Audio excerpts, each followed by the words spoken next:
Hello and welcome. Hopefully, you can all hear us. We're live for the first time on Facebook and YouTube at the same time, compared to our previous version, which was recorded and then posted up later. So, hopefully, we don't stuff this up entirely. I'm going to move this over here so I'm not looking in the wrong direction.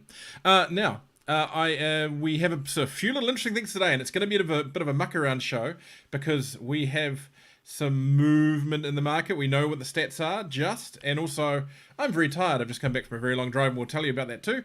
But to talk about that, I'm going to bring in our co-hosts, Matthew Hanson and Graham McDonald. Thank you for joining us, Matthew and Graham. Right, so let's start with statistics because that has just broken through the email. And Matthew, you've got a little bit of an idea. How were the stats? Now, we don't know the new ones yet, but because our numbers aren't quite complete. But on the used, must be a crazy month with all those cars being pre-registered for Clean Car. Huge. By the looks, the biggest month we've ever had for used vehicle registrations in New Zealand. So according to the New Zealand, the NZTA data that we've intercepted this morning, 24,000 vehicles registered in the month just gone. Wow. Which, going through our data for the last 5 years, it's double the next biggest number. So a mega month. That's the biggest month in history, I think, by about 10,000 units, Graham, from your recollection. Yeah. Oh, not far off it anyway. I thought it might have been close to 15, 16,000. But yeah, that's huge. That's enormous. But, we all know why. Yeah. We're still waiting on the new car data. I'm expecting a similar margin. I spoke to one dealer last night where they were basically working late, shuffling utes into car parks that had number plates slapped on them. So, yeah, it's an interesting time. And of course, Graham, at the yard end, you still don't really know exactly how this all works, do you?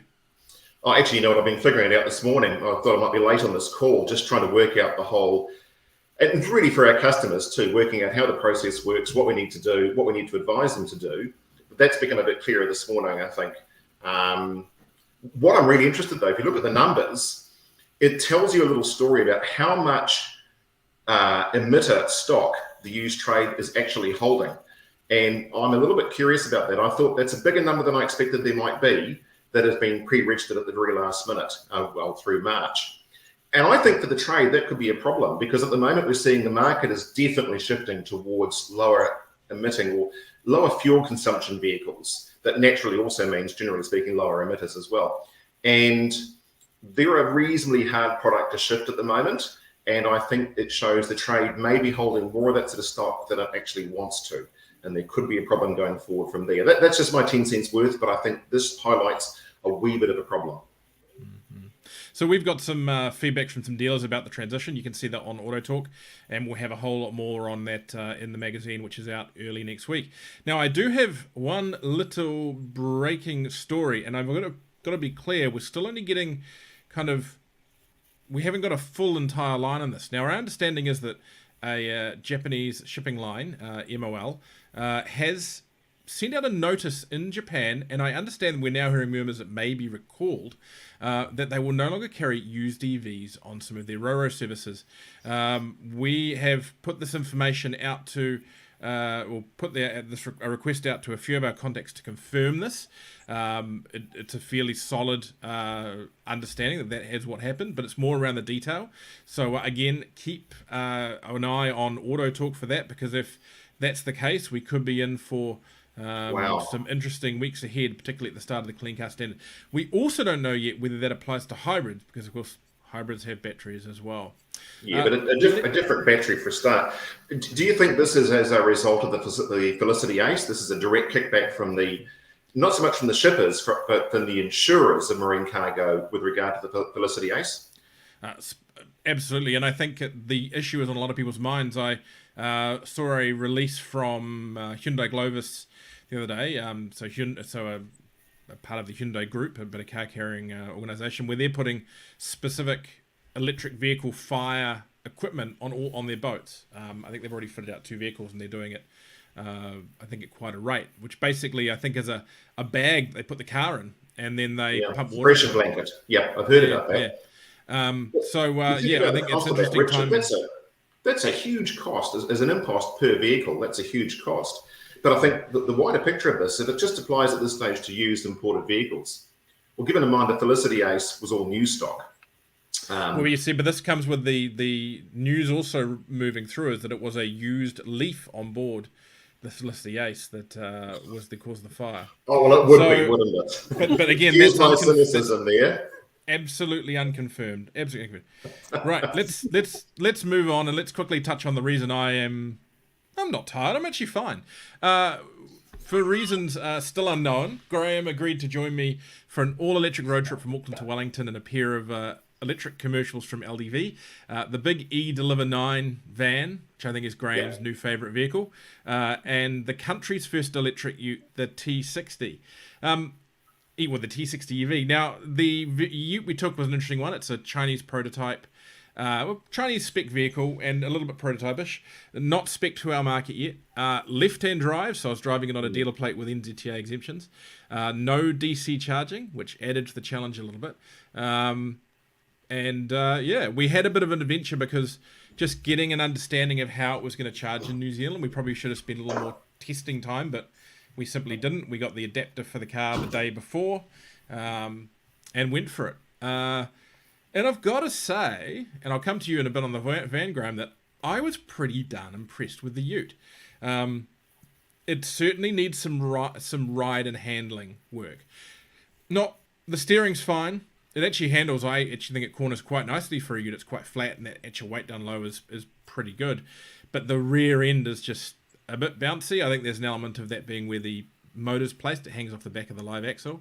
But I think there's an element there with that vehicle that a lot of that will be able to be tuned out before it gets to New Zealand. Perhaps some different tyre choices. The car we were driving had some big flash wheels in them, which I'm not sure helped the situation. But it's an entirely serviceable vehicle. And I didn't come away particularly fatigued from the trip at all. And range-wise, look, remove what we had to do because of the AC charging, and which basically means that it's a 10-hour charge if you're lucky to get it to do anything. I ran the maths briefly on it, and that car, Auckland to Wellington, driving at highway speeds, so I'm putting a lot of margin in this over what I went on this trip, is a 2 DC charge trip. You would probably hypercharge, because I think, we don't know, but I believe it's going to hypercharge at the same rate as, DC charge at the same rate of the vans, which I think on the bigger batteries is up to about 70, 80 kilowatts. So you'd charge at Taupo and you'd charge at Bulls, and you wouldn't be full charged either time, so you're talking maybe 30, 40 minute charges.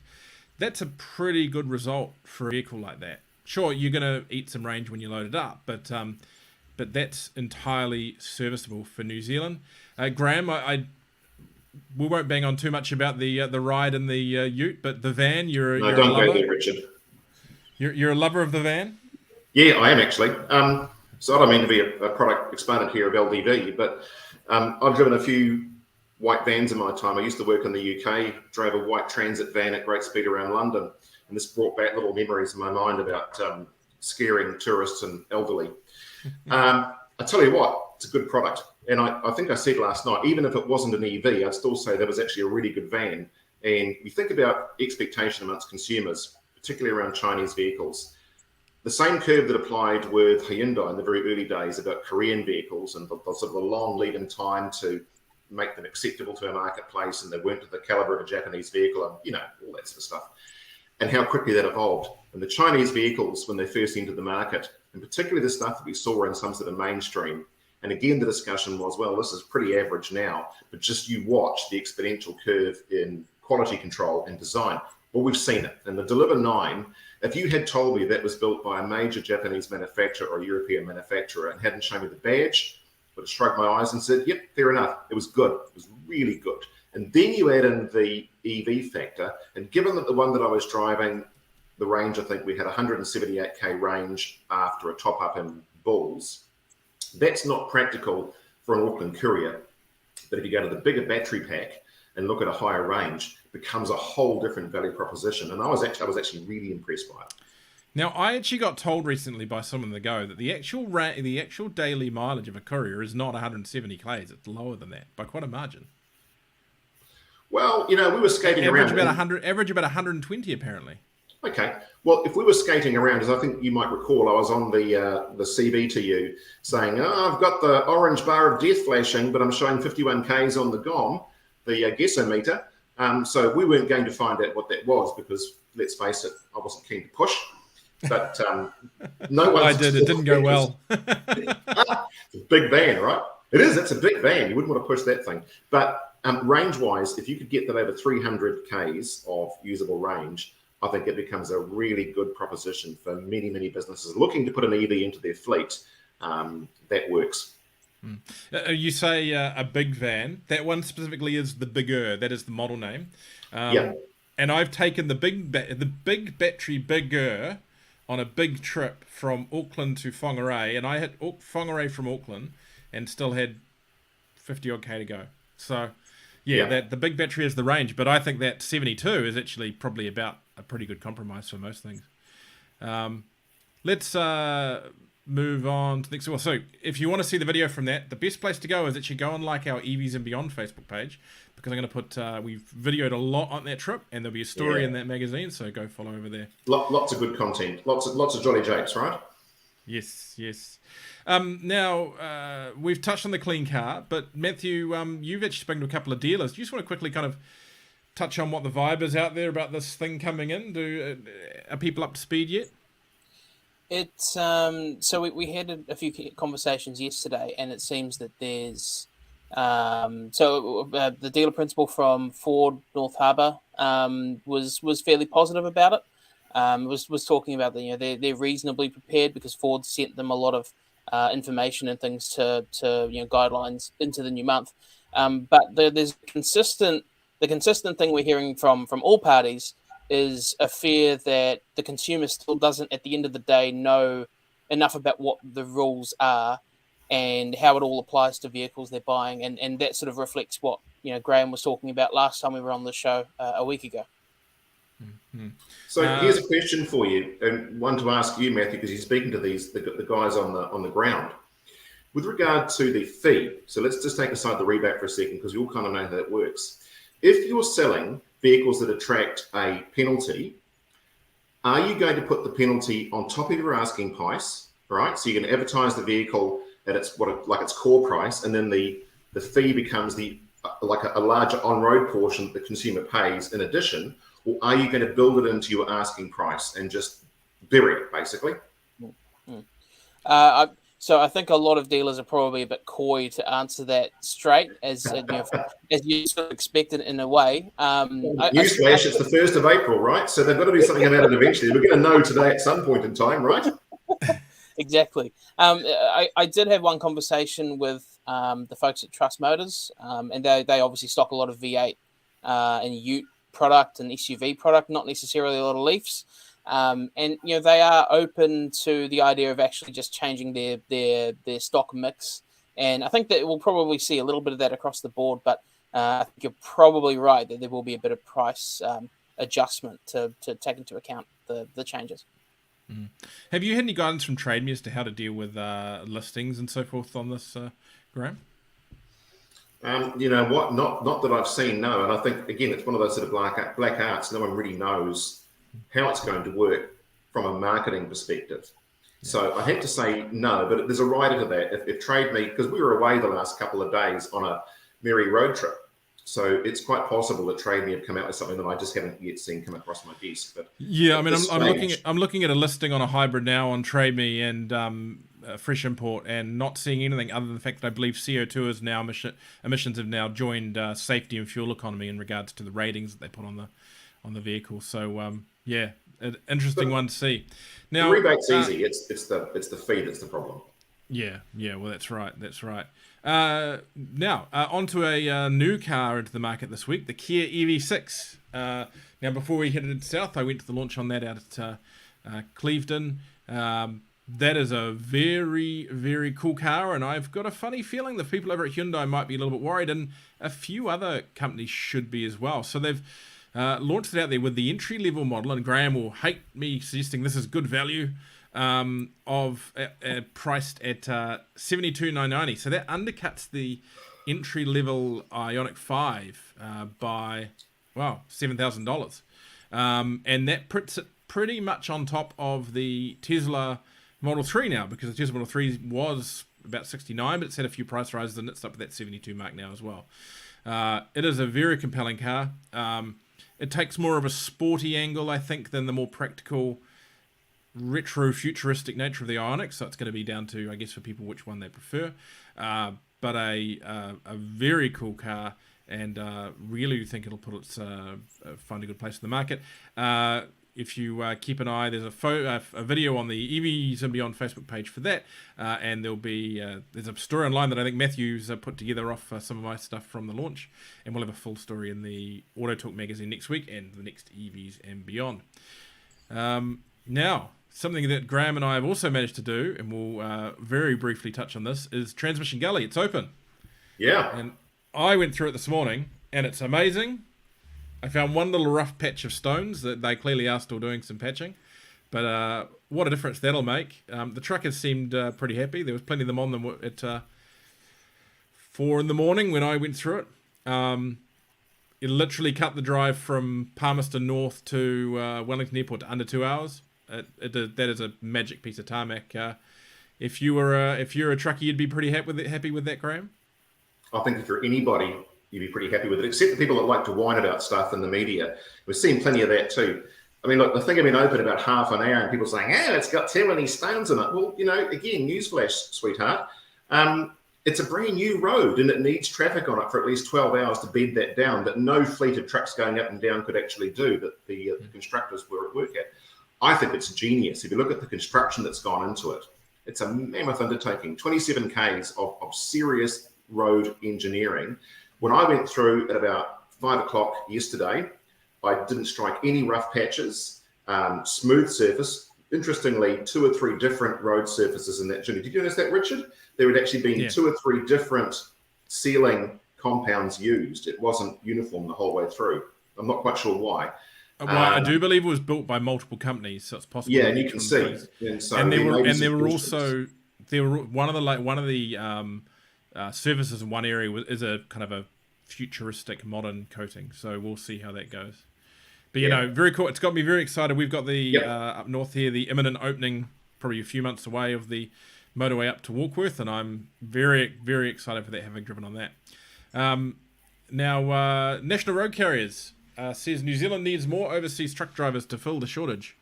And I'm going to run a quote here from their Chief Operating Officer, James Smith. The people crisis is becoming glaringly obvious. We need thousands more people in the transport and distribution sector, he says.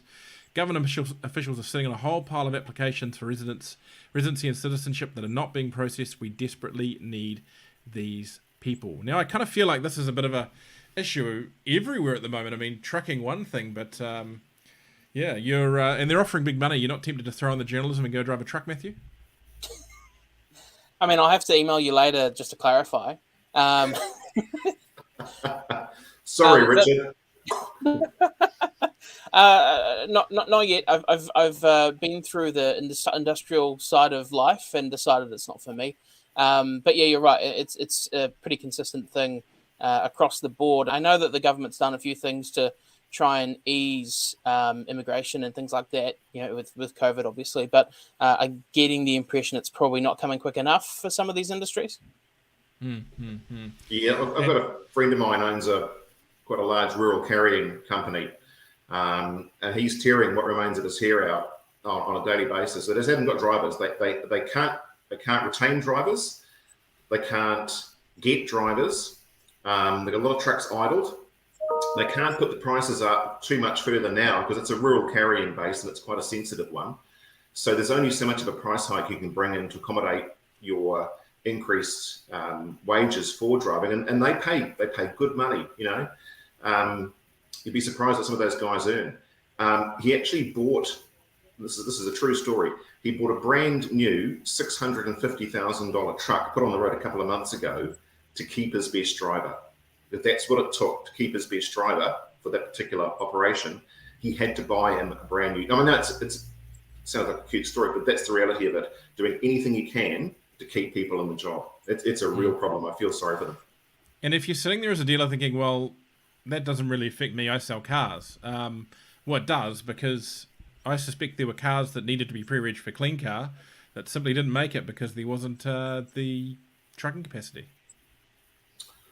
I hope not, or else you'd be having pretty big questions about your transport operation. Let's face it, if you couldn't get a transporter by Wednesday, you were putting your staff in a shuttle and you were driving wherever they were yourself, bringing them back, because the penalties for doing so far outweighed any cost of an Uber over the case of 100 Ks.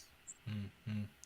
Now, the last story of the day, a little bit of a sad one, but I guess an understanding one, is that Auto Trader is going online only and they're canning the print issue. After 40 years of being on shelves around New Zealand, Auto Trader has announced it will stop publishing its print vehicle classified magazine. Auto Trader will now be solely online, with dealers and private sellers alike now only able to list their vehicles on the autotrader.co.nz website.